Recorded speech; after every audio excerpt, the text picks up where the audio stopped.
I'm Ruby Jones, and you're listening to 7am.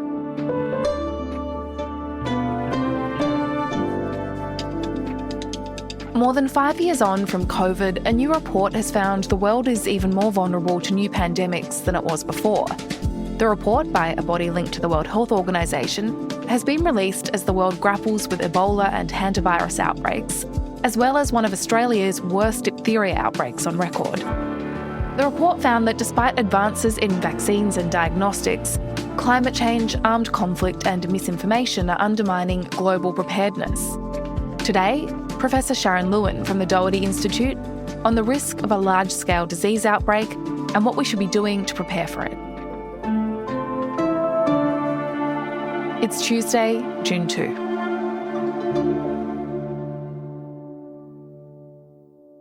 So, Sharon, a new report has just been released from the Global Preparedness Monitoring Board, which is linked to the World Health Organization. And that report, it warns that the world is now more vulnerable to major disease outbreaks than it was before COVID. So talk to me a bit about this report and how it comes to that warning.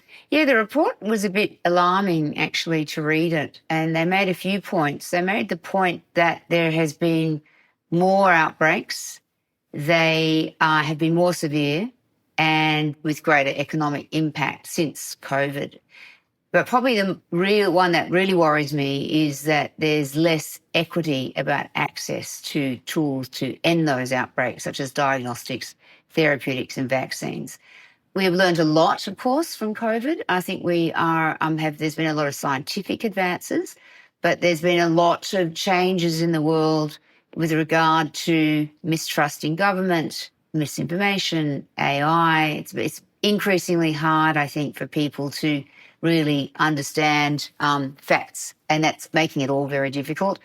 And at the same time, there are requirements for our global leaders to ensure equitable access to tools that we are developing, which requires partnerships across the world, and there's been big geopolitical changes as well that I think are impacting that.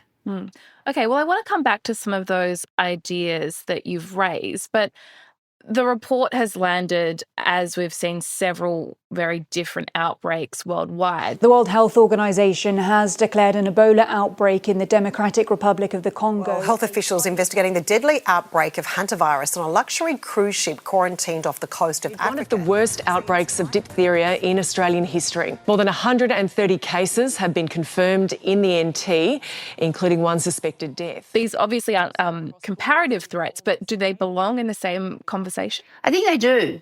When people think of a pandemic, they think COVID. And of course, that was like the pandemic of all pandemics. But outbreaks that have the potential to expand raise just as much concern. And it's your opportunity to have a really big impact by limiting the outbreak. So just imagine hantavirus, this new strand of hantavirus Andes that we saw on the cruise ship. Imagine that hadn't been diagnosed and all those people went back to their various countries. Hantavirus has this really long incubation period, which means the time between exposure and the time of becoming unwell can be up to 6 weeks. And people are roaming around. They're in all, you can just imagine the multiplier effect of this.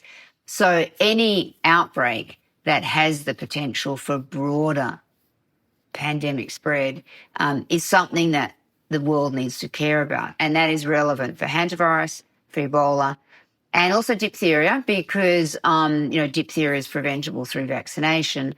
And, of course, we're seeing declining rates of vaccination, including here in Australia as well. Okay, can we talk a little more about the Ebola outbreak? I mean, this isn't the first outbreak, but it does seem like a particularly serious one. So can you tell me why it is that global health authorities are so worried about what's happening in Central Africa? We've known about Ebola since the 70s, and nearly all outbreaks have been in Central Africa, except for 2014, where we saw a large outbreak in West Africa. In West Africa, Ebola is now an epidemic of the likes that we have not seen before. It's spiraling out of control. It is getting worse. It's spreading faster and exponentially. Central Africa, particularly the Democratic Republic of Congo, are very familiar with Ebola. However, these first cases happened in a remote area of the country, and it was from a strain Bundibugo that wasn't picked up on the routine tests for Ebola. So there was a bit of time before people actually understood what was happening. And when that happens, you get spread of the disease unchecked. Added to that, it's in an area that's under significant conflict, and therefore there isn't stable government to make big changes there.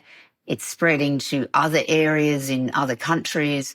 Added to that, we don't have a vaccine or a therapeutic for this strain of Ebola. To the deadly Ebola outbreak, the number of cases and fatalities surging tonight. The head of the World Health Organization traveling to the epicenter of the outbreak. Just to put it in context, though, the outbreak in 2014, which was also in a difficult area, Western Africa, Sierra Leone, and neighbouring countries that had fragile governments, there was something like 14,000 people that were affected. At the moment, the reported cases are 900. It's probably bigger, but hasn't quite reached the scales that we saw in 2014. But so far, the World Health Organization has said this doesn't reach the benchmark, if you like, for a pandemic, let alone a global pandemic. They say this is a public health emergency of international concern, but it hasn't yet reached pandemic proportions. So there's no vaccine for Ebola, but there is for diphtheria. That's a vaccine-preventable disease. It was once considered basically eradicated. We're seeing a return in Australia, in remote parts of the country. Can you tell me a bit about why that is and what this outbreak tells us about the vulnerabilities that we have here at home?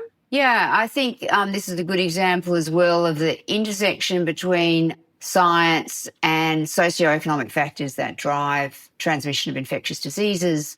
So we have a childhood vaccine against diphtheria, which is why we rarely see it. Up until recently, 95% of children across Australia were vaccinated, had all of their vaccinations. And we're seeing this outbreak is in remote and large Indigenous communities where vaccination uptake has been dropping. The diphtheria vaccine prevents people from becoming sick from the bacteria, not actually of acquiring the bacteria. So therefore, people can be carrying that bacteria in their nose and throats and spread it to people that are unvaccinated, and then those are the people that will get sick. So socioeconomic environments make a big impact because in lower socioeconomic groups, we've got crowded housing, for example, is an ideal situation where you're going to have close contact and then transmission. So it's a combination of declining vaccination rates as well as the actual environment that are driving this outbreak in remote far north Australia. And so what role does misinformation play in all of this? What are you seeing? Yeah, I mean, I can't link it to misinformation, but declining vaccine rates is real in Australia. Declining vaccine rates in remote communities is real. The reasons for that are mixed. There's a combination of an element of misinformation, people no longer wanting to have vaccines or thinking vaccines cause adverse effects. We saw that exploding during COVID. And then there is, of course, communities that may not have access to medical or nursing or allied health support, and so may not just be well educated about that. And that's something that we need to do more of.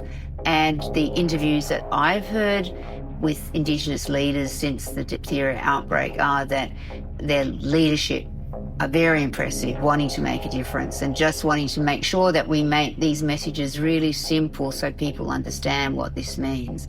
In Ebola, I think there clearly is some issues around misunderstanding of what's needed to curtail an outbreak.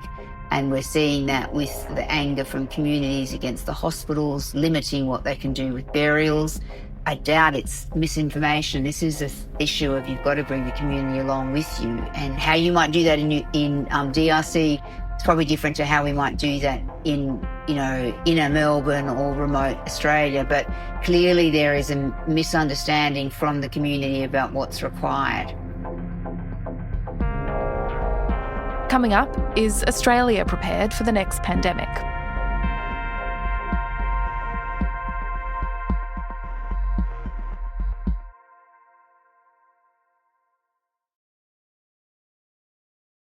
Sharon, after COVID, I think there was this strong hope that we'd never be caught out this way again.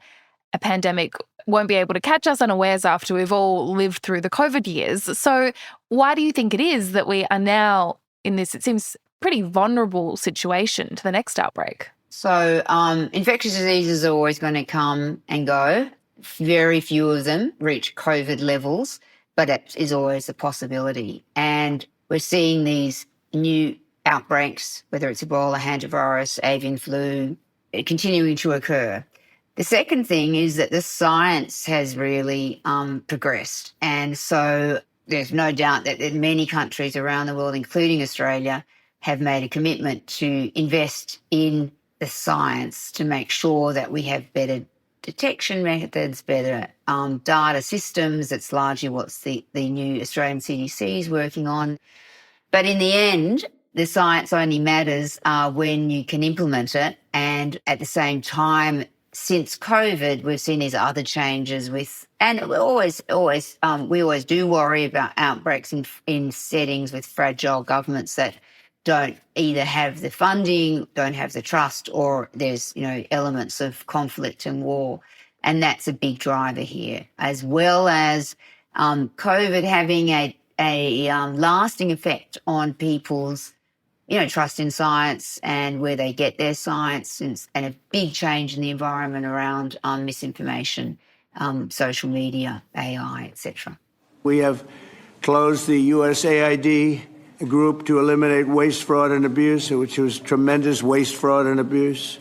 And we're working tirelessly to forge new economic opportunities involving both the United States and many African nations. There's great economic potential in Africa. And as you mentioned, since COVID, we've seen a lot of global partnerships fracture, a lot of political instability. The US withdrew its funding from the World Health Organization. And I wonder, in practical terms, what does that mean when an outbreak starts? That has had a very big impact on what we are able to do around the world, particularly in low and middle income countries. So we really rely on the WHO to mobilise resources and assist, whether it's in personal protective equipment, whether it's in diagnostic capabilities, public health messaging. So WHO, the US government, contributed to about 10% of the budget of the WHO, and that has ended, and therefore that weakens that organisation. They are, of course, doing things currently in Democratic Republic of Congo, but it would be at a reduced level with a reduced budget. At the same time, what is the most important thing for strengthening health systems is to have that capability on the ground ready to mobilise when the time comes. And so countries like DRC, Uganda and others in Central Africa have lost significant capability through the end of USAID. So USAID was the US government's arm to international development. There was many people located in those countries. They may have been working on other aspects of infectious diseases, particularly HIV, but they have the capability and tools to rapidly move from what they might be working on to a new outbreak. And that capability has really been eroded since the ending of USAID. So how prepared do you think Australia is at the moment? And what do you think we need to do to make sure that we are more ready? Yeah, look, I think Australia has, of course, a very, very good public health system. And it's been strengthened with the addition of the Centre for Disease Control, the Australian CDC, that opened on the 1st of January 2026, and with the goal to provide far enhanced coordination of our response to initially infectious diseases, communicable diseases, and eventually they will move on to non-communicable diseases. At the same time, there's been other investments such as in mRNA manufacturing capabilities in Victoria, New South Wales and Queensland. There's been investment in the science through initiatives like the Cumming Global Centre for Pandemic Therapeutics based here at the Doherty Institute. But that is all happening, what's happening within our borders. And this is actually a global challenge, not an individual country challenge. So sure, every country has to be prepared, and we are prepared to diagnose the first case of Ebola. In fact, we had a query case just last week of a gentleman who had been in Uganda, and it was the alarm bells are rapidly raised, the testing was done, it was proved the person did not have Ebola, but we do have that capability. But we need to do more than that because we're surrounded by countries that have far weaker health systems. And I do see that as a really important role of high-income countries to work in partnership with low and middle-income countries to make sure there's ability to stop these outbreaks at their source. Well, Sharon, thank you so much for speaking with me today. Thank you, Ruby. Pleasure.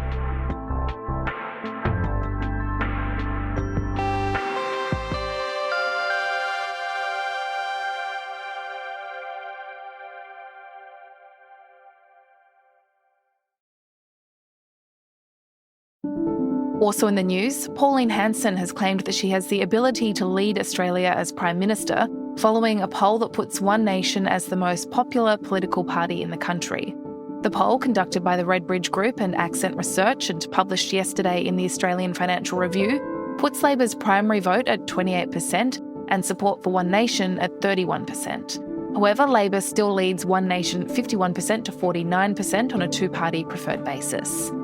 And the UN Security Council has held an emergency meeting after the Israeli army expanded its operations in Lebanon and seized the 900-year-old Beaufort Castle in the country's south. The meeting was called at the request of France, with the French Foreign Minister stating there was no justification for extending Israel's military actions and deepening occupation in Lebanese territory. It comes amid intensified airstrikes and shelling by Israeli forces in Lebanon as international warnings grow about the humanitarian consequences for civilians and the country's infrastructure. I'm Ruby Jones. This is 7am. Thanks for listening.